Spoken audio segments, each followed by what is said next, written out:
अस्सलाम वालेकुम। हमारे चैनल बिया और माला पर खुश आमदीद। अगर आप हमारे इस चैनल पर पहली दफ़ा आए हैं या आपने अभी तक सब्सक्राइब नहीं किया तो बिया और माला को सब्सक्राइब करना और बेल आइकन प्रेस करना हरगिज़ न भूलें। BBC लंदन की उर्दू नशरियात के लिए डैडी अपनी रिकॉर्डिंग मुकम्मल करवा के घर रवाना हुए थे। मैं बाहर लॉन में पांव पसारे बैठा था कि जुबैरी साहब ऊपरी बिल्डिंग की गैलरी में आकर चिल्लाए, सालार, फ़ोन है तुम्हारे डैडी के लिए, पाकिस्तान से। मैं बदहवासी में उठकर ऊपर भागा। फ़ोन उठाया तो दूसरी तरफ आरिफ मामू थे। वो डूबती आवाज़ में बोले, कौन कौन है? क्या बात है आरिफ मामू? मैं बोल रहा हूँ सालार। मेरी आवाज़ भी लर्ज़ रही थी। सालार बेटा, तेरी माँ इस दुनिया में नहीं रही अब। वो फूट फूट के रो रहे थे। अच्छा? मैंने रिसीवर को मजबूती से थाम लिया। मेरा जिस्म जैसे बर्फ का मुजस्समा बन गया। मगर शायद मेरे लहजे में हैरत बिल्कुल भी नहीं थी। 3 मिनट की कॉल है बेटा, अपने अब्बा को बता देना, और हाँ, सब्र करना बेटा। उन्होंने रिसीवर रख दिया। क्या हुआ सालार, खैरियत तो है ना? जुबैरी साहब फाइल एक तरफ रख के बोले। अम्मा मर गई अंकल, मैंने बेतासुर लहजे में कहा। ओह मुझे, वो कुछ कहना चाहते थे मगर मैंने हाथ के इशारे से मना कर दिया। बचपन की बासी यादों की अहमियत कुछ भी नहीं होती जुबैरी अंकल। अच्छा तुम घर जाके आराम करो। मैं बिल्कुल नॉर्मल हूँ अंकल। आप मुझे कल के प्ले के लिए स्क्रिप्ट देते। इस वक्त उनकी पेशानी पर लिखी हैरत का मफ़हूम मुझे मालूम था। जी हाँ, इसी वक्त मुझे याद करना है। यूं भी अख्तर साहब का स्क्रिप्ट कम से कम 10 बार पढ़ने के बाद समझ में आता है।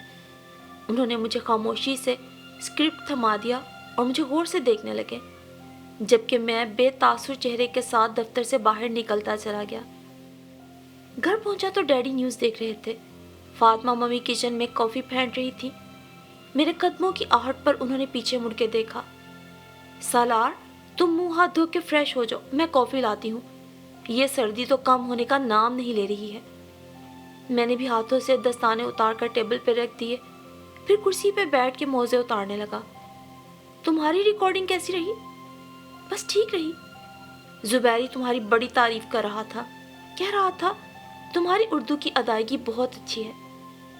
डैडी, मैंने उन्हें पुकारा। उनकी नज़रें बदस्तूर टीवी की स्क्रीन पे थीं। डैडी, मैंने दोबारा पुकारा। कहो बेटा, क्या बात है? वो बच्चों की तरह रिमोट से खेल रहे थे। डैडी, अम्मा इस दुनिया में नहीं रही। मेरी सरगोशी नुमा आवाज़ को फातिमा मम्मी ने भी सुन लिया। उनके चेहरे पे एक तारीक सा साया आके गुजर गया। उन्होंने ट्रे को एक कोने में रख दिया और मुझे दोनों बाजुओं में समेट लिया। डैडी के हाथ में रिमोट कांप रहा था। खामोशी की दीवार हम तीनों के दरमियान बेतकल्लुफ़ी से हायल हो गई। थोड़ी देर बाद डैडी टेलीफोन की तरफ लपके और पाकिस्तान के लिए कॉल बुक करवाई। मैं सलमान से कहकर टिकट अरेंज करवाता हूँ। आप कब तक लौटेंगे डैडी? क्या मतलब? क्या तुम आखिरी बार अपनी अम्मा को नहीं देखोगे?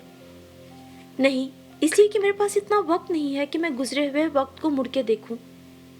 सालार, वो तुम्हारी माँ थी बेटा, उसे तुमसे बहुत मोहब्बत थी। डैडी ने मेरे कंधे को थपथपाते हुए कहा तो मैंने डैडी का हाथ तेजी से झटका और फट पड़ा। नहीं थी वो औरत मेरी माँ। अगर वो मेरी माँ होती तो फक्त कुछ पैसों की खातिर मुझे आपके हाथ फरोख्त ना करती। भला ऐसी होती है माँ कि अपने ही जिगर गोशे को किसी के हाथों फरोख्त कर दे? बेशक आप मेरे बाप हैं, लेकिन उस औरत ने मुझे पैसों की खातिर आपकी झोली में डाल दिया। मैं उस औरत से नफरत करता हूँ, शदीद नफरत। आंसू मेरी आंखों से बह रहे थे। बेटा, डैडी ने आगे बढ़ के मुझे सीने से लगा लिया। सालार बेटा, बस एक बार, सिर्फ एक बार मेरी बात मान लो, मेरे साथ पाकिस्तान चलो। मैंने डैडी के चेहरे की तरफ देखा। वहाँ मलाल के रंग छाए हुए थे। मैंने अपनी आंखों को जोर से रगड़ा। थोड़ी देर तक कमरे में सन्नाटा रहा। ठीक है डैडी, आप कहते हैं तो मैं चलूँगा आपके साथ। जाने कैसे मेरे अंदर से एकदम आवाज़ उठी थी, जिसे मैं अपनी जिद और हठ धर्मी के बावजूद दबा ना पाया। माजी मेरे जहन में किसी फिल्म की तरह चल रहा था। اماں اماں کہاں ہو اماں؟ ایک چھوٹا سا بچہ آنگن میں ادھر ادھر ماں کو تلاش کر رہا تھا۔ میں یہاں ہوں، اماں کی آواز آئی۔ کہاں ہو اماں؟ یکدم مجھے اماں کی ساڑی کا پلو نظر آتا ہے۔ میں سیدھا اماں کی طرف بھاگتا ہوں۔ پکڑ لیا پکڑ لیا، بڑی چھپ رہی تھی، دیکھا نا پکڑ لیا میں نے۔ تبھی فاطمہ ممی کی آواز مجھے واپس حال میں لے آئی۔ چائے لو گے سالار؟ فاطمہ ممی نے چائے کا کپ میری طرف بڑھایا۔ ایئر ہوسٹس نے دیگر چیزوں کی ٹرے بھی آگے بڑھائی، مگر میں نے شکریہ کے ساتھ واپس کر دی۔ میرے اور ڈیڈی کے ساتھ فاطمہ ممی بھی پاکستان جا رہی تھی، میری اماں کی آخری رسومات میں شریک ہونے۔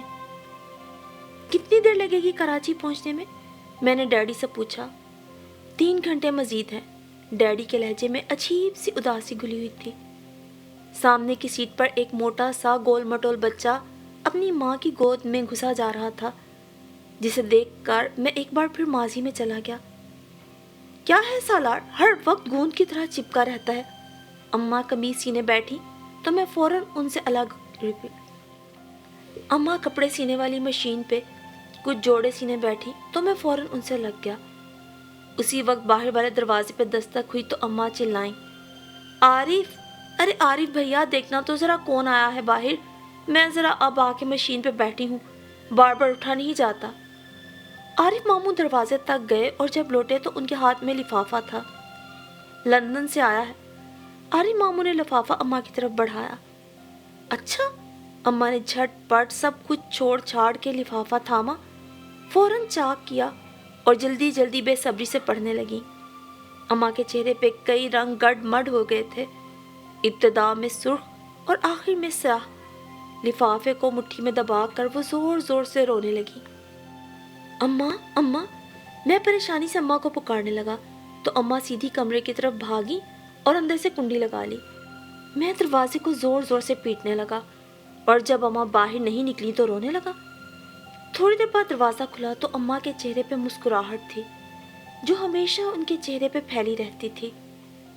تو تو پاگل ہے بالکل، کیسا بدھو بنایا نا، ڈر گیا سالار، ڈر گیا۔ اور پھر جانے کیا ہوا کہ اماں کی آنکھ سے نکلا ہوا وہ نرم گرم آنسو میری قمیص میں جذب ہو گیا۔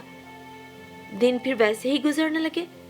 سارا دن اماں اور میں ایک دوسرے سے کھیلتے اور لڑتے جھگڑتے رہتے۔ محلے کے لڑکے میرا مذاق اڑاتے۔ یہ تو بالکل ہی الو ہے، بھلا اماں کو بھی کوئی اپنا دوست بناتا ہے؟ لیکن مجھے کسی بات کی پرواہ نہیں تھی اور نہ مجھے اماں کے ہوتے ہوئے کسی اور ساتھی کی ضرورت تھی۔ ایک رات میں اماں سے بادشاہ سلامت کی کہانی سن رہا تھا کہ مجھے ابو یاد آ گئے۔ ابو کب لوٹیں گے اماں؟ وہ اب کبھی نہیں لوٹیں گے سالار، اماں کی آنکھوں میں نمی چمکنے لگی۔ کیوں اماں؟ میں اماں کی ساڑی کے پلو سے کھیلتے ہوئے بولا۔ اس لیے کہ انہوں نے لندن میں دوسری شادی کر لی ہے۔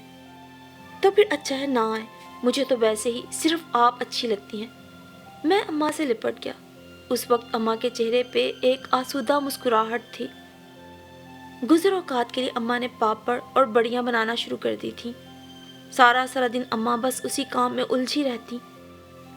میں ان کی مدد کرنے کے لیے ضد کرتا تو وہ مجھے پنکھے کے پاس بٹھا دیتی۔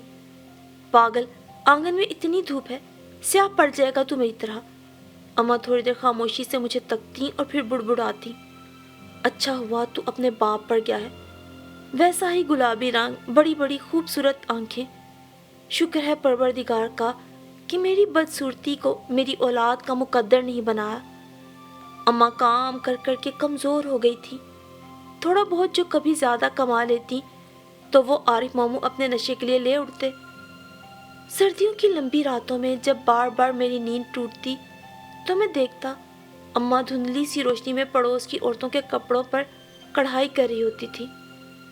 کبھی کبھار میں سوچتا، کیسی ہیں یہ اماں، صرف دینا ہی جانتی ہیں، اپنی محبتیں وہ اتنی فراخ دلی سے مجھ پہ نچھاور کرتی ہیں، یہ ایسی کیوں ہیں؟ یا شاید دنیا کی سب مائیں ایسی ہی ہوتی ہیں۔ ایک روز جب میں سو کر اٹھا تو اماں کو بڑا پریشان دیکھا۔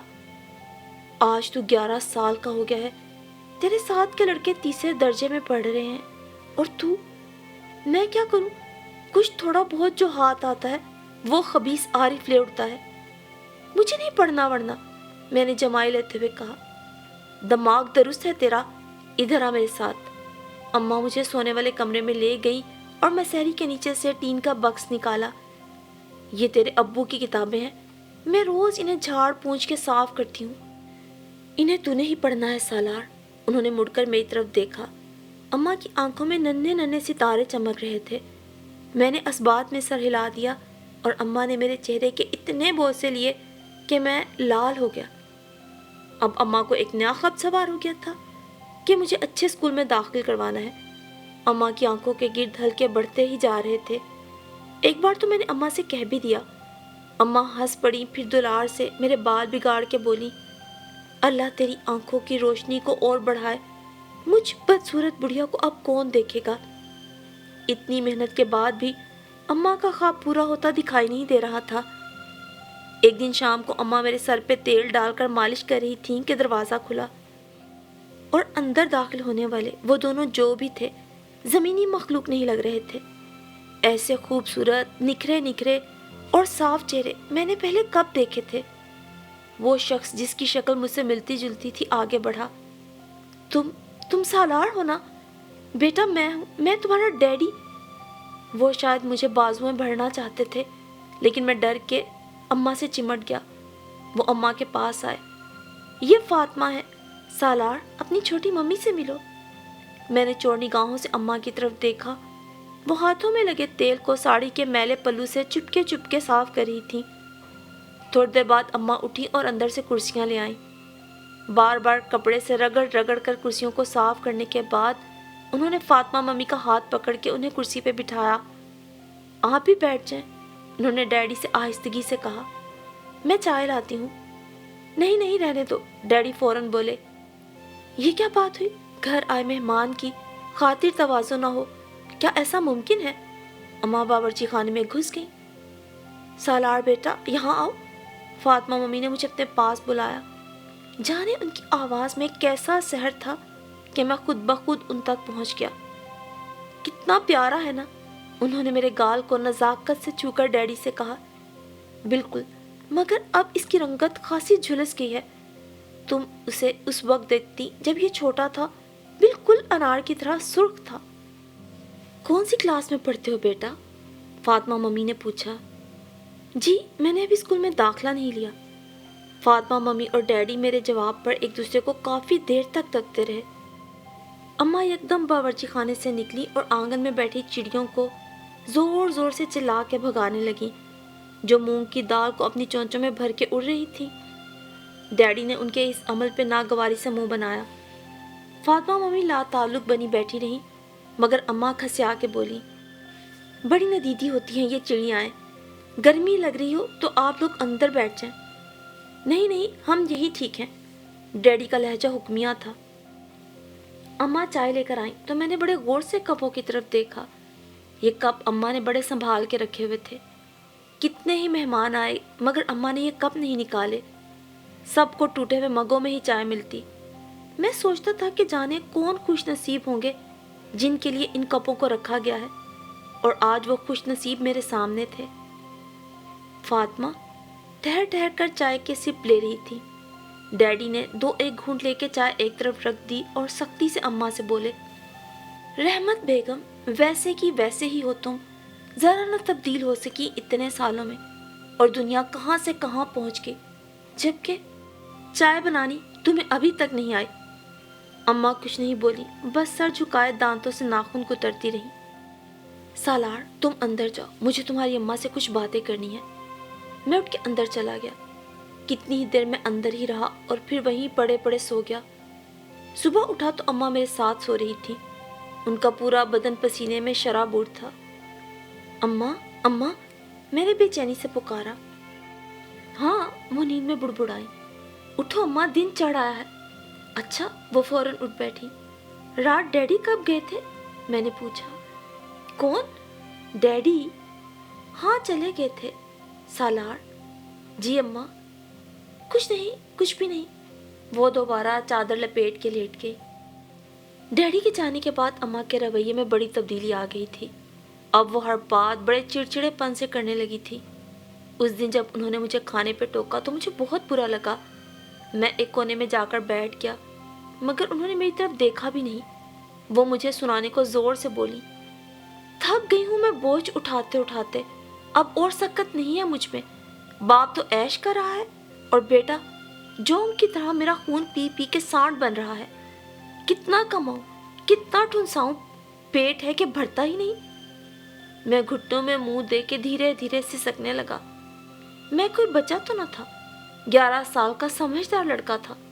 मुझे इल्म था कि अम्मा चाहती हैं कि डैडी, जो बड़े सूटिड बूटिड और पैसे वाले आदमी हैं, अपनी आमदनी का कुछ हिस्सा उनके हाथ पे भी रखें। अम्मा फातिमा मम्मी का रख रखाव देखकर जल गई थी। वो सोचती होंगी कि काश फातिमा मम्मी की जगह वो खुद होती, मगर क्या फातिमा मम्मी की तरह पहन ओढ़ कर भी वो उनकी तरह बन सकती हैं? नामुमकिन। उन दिनों में हर वक्त इन्हीं सोचों में गुम रहने लगा। उस शाम डैडी आए तो मेरा रवैया खिलाफे तवक्को खासा खुशगवार था। मैं अम्मा को जलाने के लिए फातिमा मम्मी के पास घुसा रहा। उन्होंने बड़े प्यार से मेरे बाल बनाए। मैं कुछ चीज़ें लाई थी तुम्हारे लिए। फातिमा मम्मी ने डैडी को इशारा किया। डैडी ने एक बड़ा सा डब्बा उठाकर मेरी तरफ बढ़ा दिया। क्या है इसमें? मेरे लहजे में इश्तियाक था। खोल कर देखो, डैडी मोहब्बत से बोले। मैंने बेसब्री से डब्बा खोला।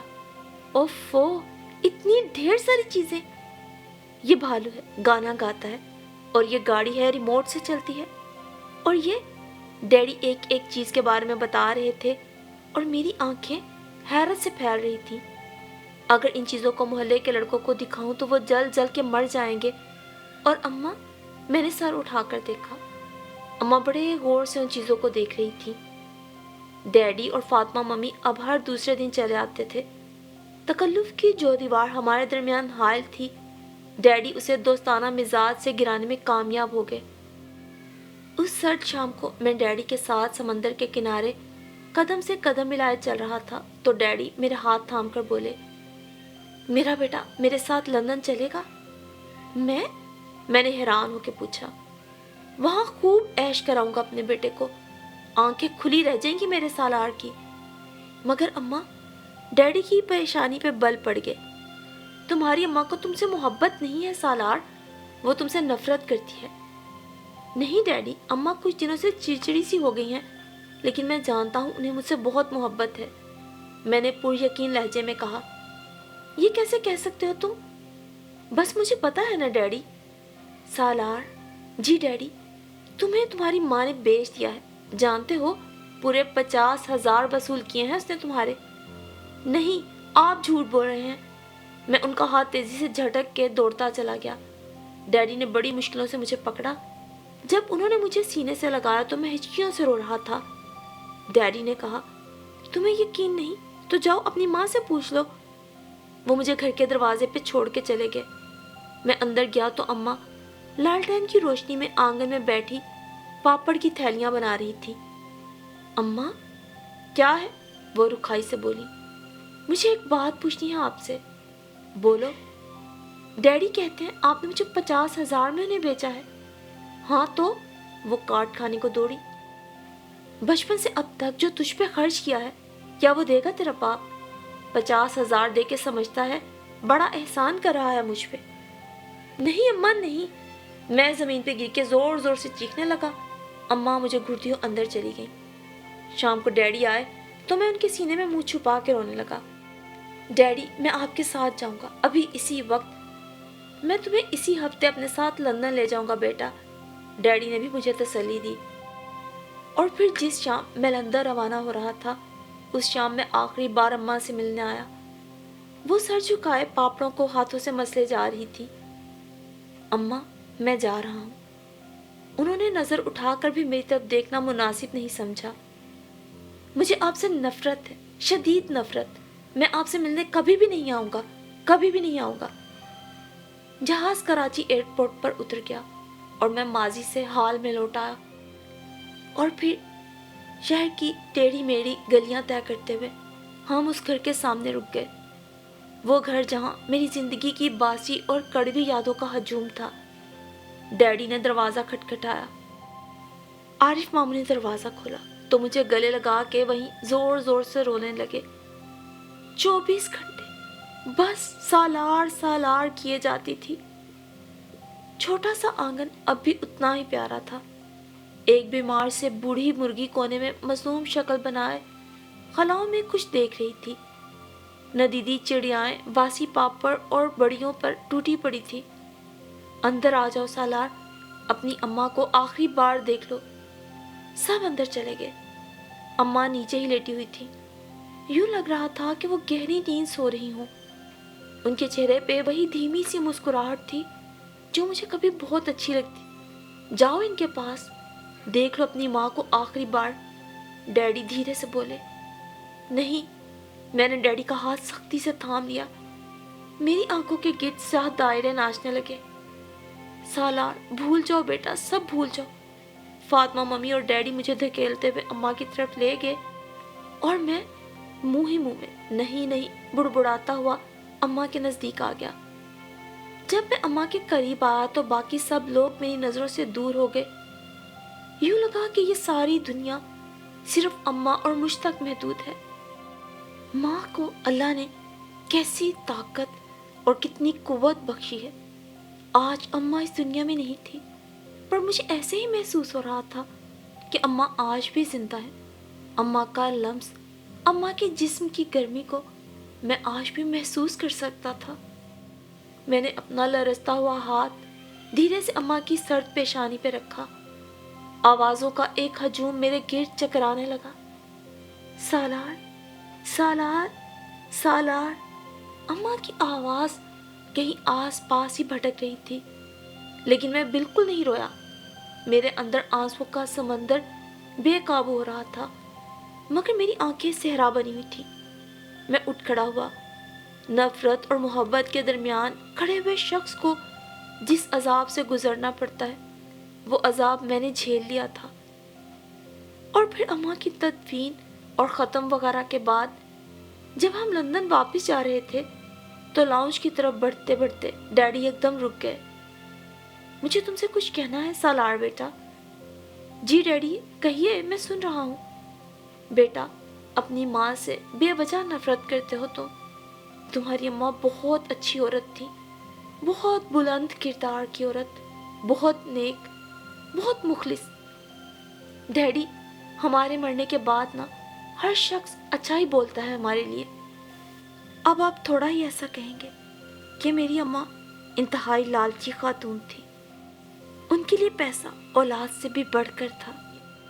मैं गहरे तंज से बोला, नहीं बेटा, उसने तुम्हारे लिए मुझसे एक पाई भी नहीं ली थी। हाँ, इकट्ठे 50,000 रुपए जो वसूल कर लिए थे। सालार बेटा, वो सब झूठ था बेटा। डैडी की आवाज किसी अंधे कुएं से आ रही थी। वो सब झूठ था। मैंने उनके जुमले को दोहराया। नहीं डैडी, नहीं, आप झूठ बोल रहे हैं। अम्मा ने मुझे खुद बताया था। मैं चीखा।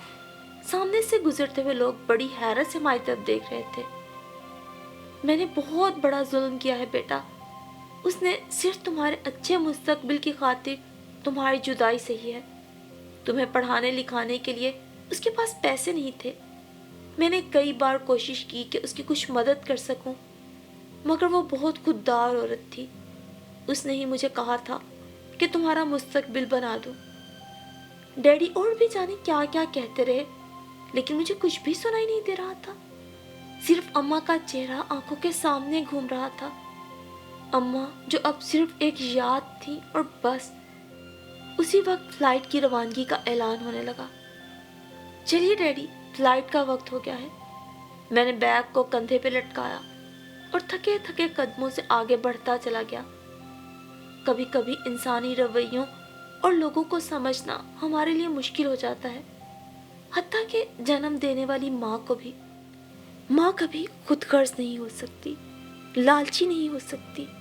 हाँ, लालच करती है तो अपने औलाद की अच्छी और बेहतर जिंदगी के लिए, जो कि मेरी अम्मा ने किया और जिसे मैं सारी जिंदगी उनका जुर्म समझता रहा। जाने माँ की मोहब्बत का यह कर्ज मैं जीते जी अदा भी कर पाऊंगा कि नहीं। बाज़ औक़ात جھوٹ اتنی اذیت اور تکلیف نہیں پہنچاتا جتنا کہ سچ پہنچاتا ہے۔ آ گئی سچ میں ایک عذاب ہے، اور میرے لیے جیتے جی اب اس عذاب سے نجات ناممکن تھی کہ اماں کے ہوتے میں اماں کی محبت سے مستفید نہ ہو سکا۔ لیکن میری یہ کہانی آپ بہت سے سننے والوں کے لیے عبرت ضرور ہو سکتی ہے کہ آپ کے والدین جیسے بھی ہیں، جیتے جی ان کی قدر کیجیے، ان کے بارے میں خواہ مخواہ کی غلط فہمیوں پر یقین مت کیجیے، کیونکہ ماں صرف ماں نہیں ہوتی بلکہ اپنی اولاد کی کل کائنات ہوا کرتی ہے۔